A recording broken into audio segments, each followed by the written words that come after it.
This channel does not promote any violent, harmful, or illegal activities. All content provided by this channel is meant for an educational purpose only. Top quality और consistent performance के लिए सिर्फ silver pump नाम याद रखना। বাম আমলে নিযুক্ত চুক্তিভিত্তিক পুরকর্মীদের পেনশন সহ বাকি সুবিধায় হাইকোর্টের না, রাজ্যের অনুমোদন ছাড়াই বাম আমলে নিয়োগের অভিযোগ, অবসরকালীন কোনো সুবিধা পাবেন না বাম আমলের চুক্তিভিত্তিক কর্মীরা। নির্দেশ বিচারপতি কৌশিক চন্দ্রের। ঠিক কি নির্দেশ আমি একটু বিস্তারিতভাবে জানবো আমার সহকর্মী শ্রাবন্তী সাহার কাছ থেকে। শ্রাবন্তী, ঠিক কি নির্দেশ এক্ষেত্রে কৌশিক চন্দ্রের তরফ থেকে গিয়েছে? দেখো, মূলত বাম আমলের একটি পুরসভার একটি আইনকেই উল্লেখ করা হয়েছে। বিচারপতি মনে করছেন যে এই আইন মোতাবেক নিয়োগের জন্য পুরো বোর্ড নিঃসন্দেহে অনুমোদন দিতে পারে, কিন্তু রাজ্য সরকারের অনুমোদন এক্ষেত্রে প্রয়োজনীয়তা রয়েছে। এখানে দেখা যাচ্ছে যে যিনি মামলা করে তিনি সহ বাকি কয়েকজন রয়েছেন যাদের কিন্তু এই ধরনের অনুমোদন ছিল না, যার ফলে তারা পেনশন সহ বাকি যে সমস্ত আর্থিক সুবিধা অর্থাৎ গ্র্যাচুইটি বা ইত্যাদি ইত্যাদি যেগুলো রয়েছে সেগুলো কিন্তু আর পাবেন না। এই সংখ্যাটা কিন্তু নেহাতি কয়েকজন নয়, এটা কয়েক লক্ষ হবে এবং এক্ষেত্রে রাজ্য সরকার স্পষ্ট করেছে পুরসভার পক্ষ থেকে। তার মানে এক্ষেত্রে শ্রাবন্তী, তার মানে এক্ষেত্রে এই যে বাম আমলে চুক্তিভিত্তিক পুরকর্মী মানে যারা নিযুক্ত হয়েছিলেন পেনশন সহ বাকি সুবিধায় তো হাইকোর্টের না, তুমি যেরকমটা বললে, কিন্তু তাহলে এক্ষেত্রে এই প্রসেসটা কিভাবে সম্ভব বা তাদের জন্য এই মুহূর্তে যেটা সংশয়ের আবহ তৈরি হলো সেই বিষয়টা কি, কতটা কি খোলসা হচ্ছে এখনো পর্যন্ত বিচারপতির এই নির্দেশে? দেখো, যেহেতু এটা আগেই উঠে এসেছিল পুরসভার পক্ষ থেকে আর পেনশন দেওয়া হচ্ছিল না, সেই জন্যই তারা মামলা করতে আসেন এবং মামলার ফলে রাজ্য সরকারের যে যুক্তি এবং পুরসভার যে যুক্তি তাতেই সায় দিয়েছে আদালত। ফলে 2011-তে যারা যে সমস্ত চুক্তিভিত্তিক কর্মী ছিলেন সারা রাজ্যের সমস্ত পুরসভাতে, সেখানে তারা যদি রাজ্যের অনুমোদন না পেয়ে থাকেন তারা কিন্তু এই ধরনের পেনশন পাবে না। এক্ষেত্রে খুব গুরুত্বপূর্ণ একটা বিষয়, তাহলে এখন যারা 2011-র পরে যারা নিযুক্ত হয়েছেন চুক্তিভিত্তিক তাদের সংখ্যাটাও কিছুটা কম নয়, প্রায় 5 থেকে 6 লক্ষ। তারা টেনশন, তারাও ভাবছেন যে তাদের কি হবে। সেক্ষেত্রে পুরসভার পক্ষ থেকে আইনজীবীরা স্পষ্ট করে দিয়েছেন যে 2011-র পরে রাজ্য সরকার বেশ কিছু প্রোটেকশন দিয়েছে, বেশ কিছু রক্ষা কবচ দিয়েছে এই সমস্ত কর্মীদের জন্য, ফলে তাদের চিন্তার কোনো অবকাশ নেই।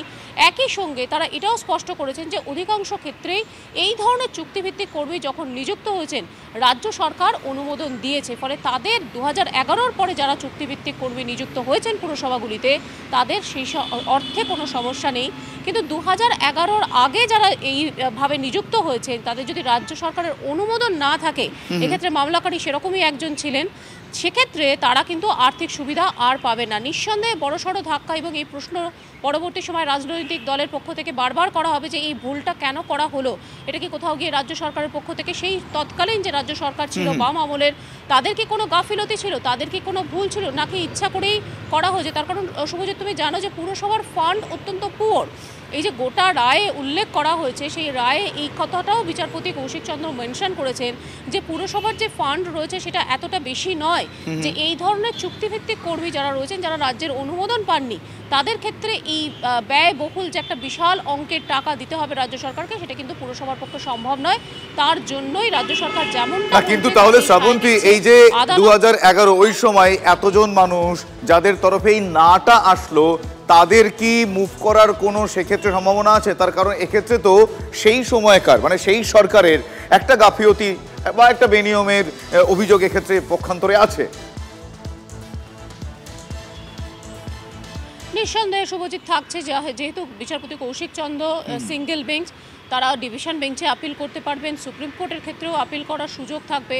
সর্বোপরি তারা এতদিন পর্যন্ত যখন কাজ করেছেন সেই সময় সেই চুক্তিগুলির বিষয়টাই উঠে আসছে যে এটা কার সিদ্ধান্ত, তৎকালীন পুরসভা কীরকম সিদ্ধান্ত নিয়েছে। সেক্ষেত্রে রাজ্য সরকার যদি অনুমোদন না থাকে তাহলে এই সমস্ত কর্মীরা কি করবেন, এটা যেমন বিচার্য হবে, পরবর্তী সময় এটাও বিচার্য হতে পারে যে কোথাও গিয়ে কি সেই সময় কেউ আবেদন করেছিলেন 2009, 2010 বা তারও আগে। তুমি আমাদের সঙ্গে থাকো শ্রাবন্তী, তুমি আমার সঙ্গে থাকো একটু। এই মুহূর্তে টেলিফোনে আমরা যোগাযোগ করেছি আইনজীবী ফিরদৌস শামীমের সঙ্গে।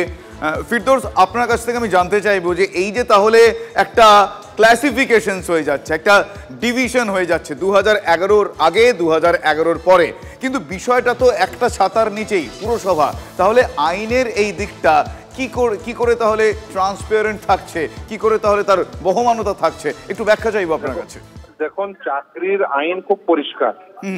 প্রথম কথা, যাকে অ্যাপয়েন্ট করবেন সেই অ্যাপয়েন্টমেন্টের ক্ষেত্রে দেখতে হবে যে পোস্টটি স্যাংশন কিনা। স্যাংশন পোস্ট হলে নিয়োগ প্রক্রিয়া ঠিক হয়েছে কিনা, সেই নিয়োগ প্রক্রিয়ার নিয়ম মোতাবেক যদি হয় তবেই তার সমস্ত বেনিফিট পাওয়ার গল্প। ফলে প্রথমে দেখতে হবে যে স্যাংশন পোস্টে অ্যাপয়েন্টমেন্ট হয়েছে কিনা, তারপর সিলেকশন গুলো ঠিক হয়েছে কিনা, সেইটা দেখার পরেই তার বেনিফিট পাওয়ার বিষয়টি থাকে। এখন দেখতে হবে যে এই মামলার ক্ষেত্রে সেইগুলো ছিল কিনা এবং সেই ক্ষেত্রে সঠিক নিয়ম মানা হয়েছে কিনা সেসব দেখতে হবে। এবং তারা যদি মনে করেন যে তারা এগ্রি, তারা নিশ্চিতভাবে ডিভিশন বেঞ্চে যেতে পারেন বা পরবর্তীতে সুপ্রিম কোর্টেও যেতে পারেন।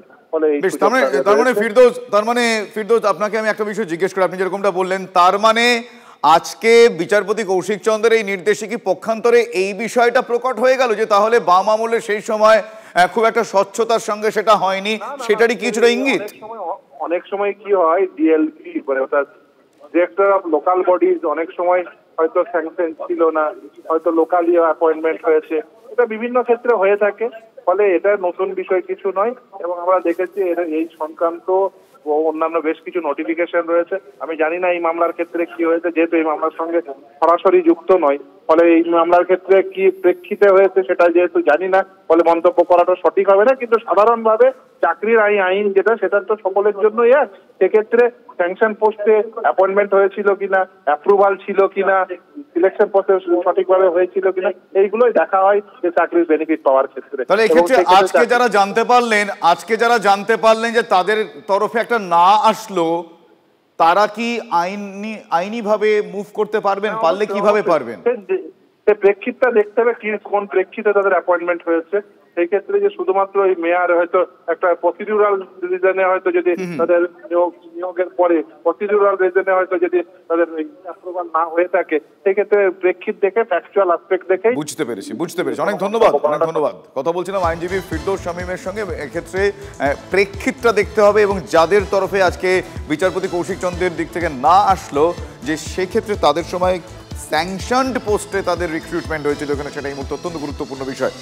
কি বলছেন রাজনৈতিক ব্যক্তিত্বরা? আমার সঙ্গে এই মুহূর্তে টেলিফোন লাইনে রয়েছেন বিজেপি নেতা সজল ঘোষ। সজলবাবু, আপনি কিভাবে দেখছেন বিষয়টা? আপনার কি ব্যাখ্যা? আবার কি ব্যাখ্যা হচ্ছে, চোরে চোরে বাস্তুত ভাই। হ্যাঁ, সিপিএম এখন তিলক কেটে সন্ন্যাসী হয়েছে। আমি বলি যে দেখুন, তৃণমূল স্বজন পোষণ করেনি, তৃণমূল দোকান খুলে বিক্রি করেছে। সিপিএম পার্টি কর্মীদের দিয়েছে। পার্টি কর্মীদের দেওয়া মানেই যোগ্যরা তো বঞ্চিত হয়, এটাকে অস্বীকার করা যাবে না। তাদের হোল টাইমারদের হয় বউ নয় ছেলে, হয় পুরসভা নয় আপনার স্কুলে, এইটা ছিল ওদের তখনকার নীতি। এবং ওরা স্কুলে গিয়ে উদয়ন পণ্ডিত হয়ে বামপন্থা বোঝাতে, বেশ বামপন্থা বুঝিয়ে ছাত্রদের তখন থেকে মগজ দোলাইয়ের কাজটা করতেন। আমার যেটা বলার বক্তব্য, আইন সকলের জন্য সমান হোক। এও চোর ও চোর, পিসিও চোর। সেলিম বাবুর যে দল আগেকার যারা ছিলেন তাদের নাম আর করছি না, তারা স্বর্গত। বাম সরকার তারাও চোর, তৃণমূল সরকারও চোর, বাম সরকারও চোর। তো সকলের জন্য সমান আইন, সমান শাস্তি, সমান ব্যবস্থা হোক। আচ্ছা, তাহলে সজল বাবু আজ বাদে কাল যদি আপনি যাদের কথা বলছেন তাদের ব্যতি রেখে অন্য কোনো রাজনৈতিক দল ক্ষমতায় আসে, তাহলে আপনাদের অভিযোগের ভিত্তিতে তাদের জন্য যারা এইভাবে ডিপ্রাইভড হয়েছে, বঞ্চিত হয়েছে, তাদের জন্য সেই মানুষগুলোর জন্য কি ব্যবস্থা নেওয়া যায় বলে আপনার মতামত থাকবে এক্ষেত্রে? আমি আপনাকে বলি, আমরা যদি ধরুন এরপর যারা ক্ষমতায় আসবে, মানে 26-এ বিজেপি ক্ষমতায় আসবে, কিন্তু মুশকিল হচ্ছে বাম জামানার যে লোকগুলো চাকরি পেয়েছে, দে আর অলরেডি রিটায়ার্ড। এই রিটায়ার্ড মানুষগুলোর উপরে আর কি কমিশন চাপাবো, আর কি করা হবে? আমরা এটুকু দায়িত্ব নিয়ে বলতে পারি, আপনারাও তাকিয়ে দেখুন, পশ্চিমবঙ্গ ছাড়া ধরুন আপনি বাকি বিজেপি শাসিত প্রায় 20টি রাজ্য এই মুহূর্তে কম বেশি রয়েছে, কোন রাজ্যে এই ধরনের ঘটনা ঘটছে? কোথাও কোনো অভিযোগ থাকতে পারে। চাকরি বিক্রি হচ্ছে না, দলের লোকের চাকরি হচ্ছে না। আমরা বিজেপি করি, আপনি আমাদের কটা সেন্ট্রাল গভর্নমেন্টের চাকরি দেখাতে পারবেন? কোথাও দেখাতে পারবেন না। বেশ, ধন্যবাদ সজল বাবু। ফের জাল নথি দিয়ে ভোটার কার্ড, পাসপোর্ট তৈরি চক্রের পর্দা ফাঁস হয়ে গিয়েছে। আবারও সেই খবর পাওয়া যাচ্ছে, ভুয়ো নথি তৈরি করে চাকরি দেওয়ার নামে কোটি কোটি টাকা প্রতারণা করা হয়েছে, অভিযোগ এমনটাই। আর এই ঘটনায় সোদপুর থেকে একজনকে গ্রেফতার করা হয়েছে, যার নাম তপন রায়, এবং সেই তপন রায়ের বিরুদ্ধে নদিয়ার তেহট্টে ভুয়ো নথি দিয়ে পাসপোর্ট তৈরির অভিযোগ সামনে আসছে। প্রতারণা চক্রের জাল আর কত দূর বা কারা কারা জড়িত, এ গোটা বিষয় নিয়ে ইতিমধ্যেই তদন্ত শুরু হয়ে গিয়েছে।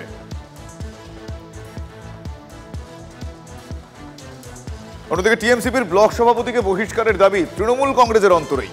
টিএমসিপির নামে ছাত্র সংগঠনের নেতার বিরুদ্ধে পোস্টার পড়েছে, শোরগোল পড়ে গিয়েছে মালদার হরিশ্চন্দ্রপুরে।